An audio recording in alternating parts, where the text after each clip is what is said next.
What's up, everybody? Tim Anderson here, aka Renfail, the bearded dwarven princess, because as you know, all beards have dwarves, and bearded women cannot be told apart from the men. Therefore, I exist in all of my resplendent glory. Today we're back for another rant about rings of power, and this is a topic that's been driving me nuts for a while, which is the idea that Amazon has stated they have to create characters from scratch because there's not enough to work with within the second age, and they have to make stuff up to create a cohesive story. I cry absolute malarkey to this. Not true. There are hundreds of characters to pull from in the second age. We're going to be diving into that today in today's video. But here's the part where I say, if you're a returning visitor, thanks so much for your support, your super thanks, your super chats, your memberships, your Patreon support, so on and so forth. And if this is your first time here, well, hopefully you like this enough to like, subscribe, hit the bell icon so you get future content like this delivered to you above and beyond the Rings of Power stuff, because I do a lot of different things here: books, shows, films, video games. I stream daily. Links to our Discord are down below. Let's get into this. So there's a great ad apparently there. I've got some resources pulled up here. There's a great one here, The History of Middle Earth's Second Age, over on ranker.com. I love the map, by the way. But they talk about the fact that they just talk about a lot of facts here. They go through here talking about Arda and the Second Age beginning, which 587 years after the world was created, when Eru Iluvatar created two groups of Sacred units during the First Age, one being the Valar.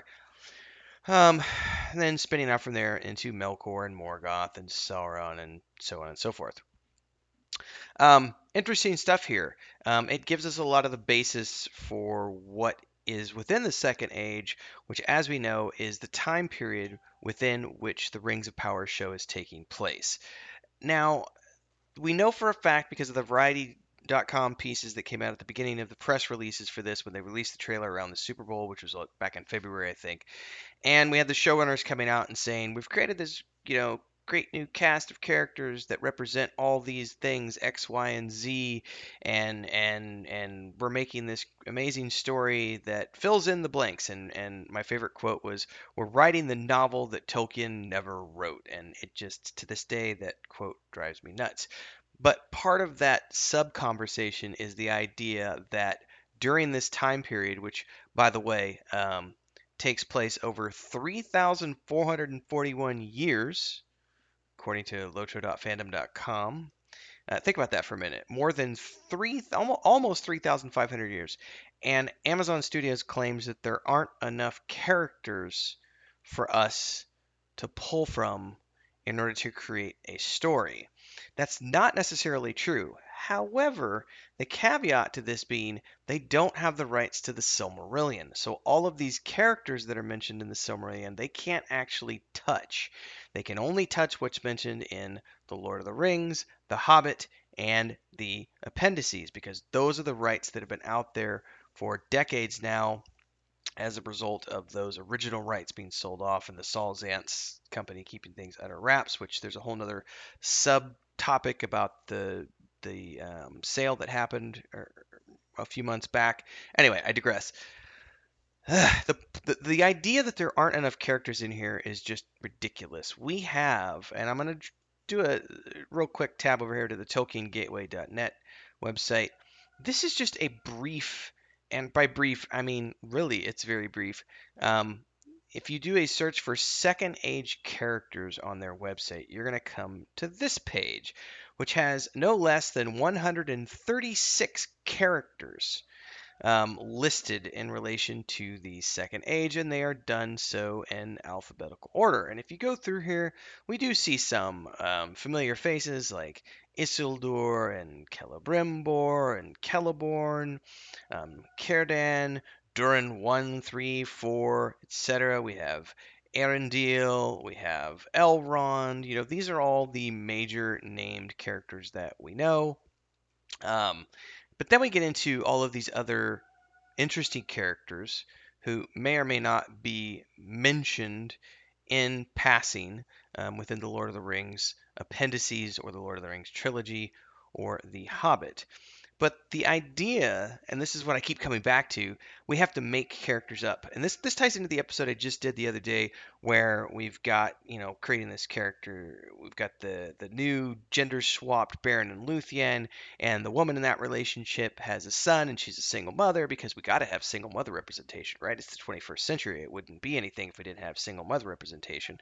And then we have to have the Black Dwarven princess because we can't have dwarves be anything other than what we want them to be at the Rings of Power. They have to be something other than the way Tolkien wrote them. I don't get it. Whatever. I digress. Blah. There are hundreds of characters right here, many of which are mentioned in passing within the Lord of the Rings, the appendices, and the Hobbit, which means they definitely have the rights to all of these amazing characters, most of which are part of the main storyline that leads us through the Second Age up to the Third Age and the War of the Ring and so on and so forth.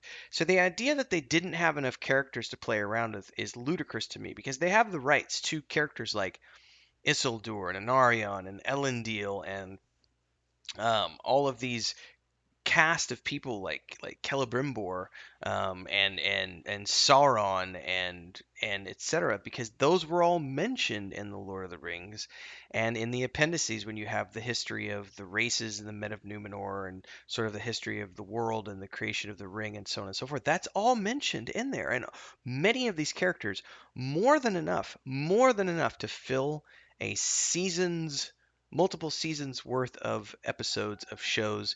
You have more than enough cast here to pull from to create an amazing story within the existing framework as it exists without needing to go out and just create something from scratch.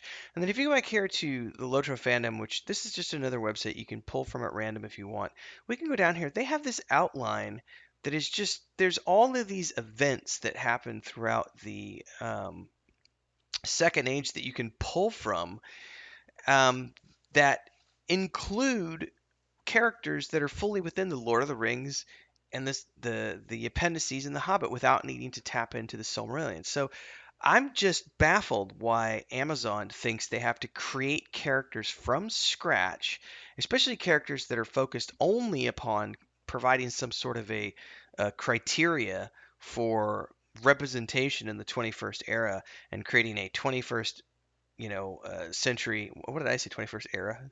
The idea that you have to create a version for the 21st century that is modern enough to appeal to modern readers is ludicrous. As I stated in the video I did recently, we have nearly 100 years of history with this franchise and more, hundreds of millions of copies sold. There is an existing fan base who absolutely was ready and waiting to see the Second Age come to light in its original format in an adaptation based upon the actual facts of the Silmarillion. And yes, I can say facts even though it's a fictional world because it is that level of interesting for most of us who have read the Silmarillion and the Lord of the Rings. These are facts that Tolkien wrote, and I don't buy into this. You know what though? That's a separate episode. I'm going to do an episode on how I don't care about the writings and the letters and all the post death things because those don't matter. We're going to do a separate episode on that. I digress. Hundreds of characters, ladies and gentlemen, hundreds, and that's just with a 90-second Google search.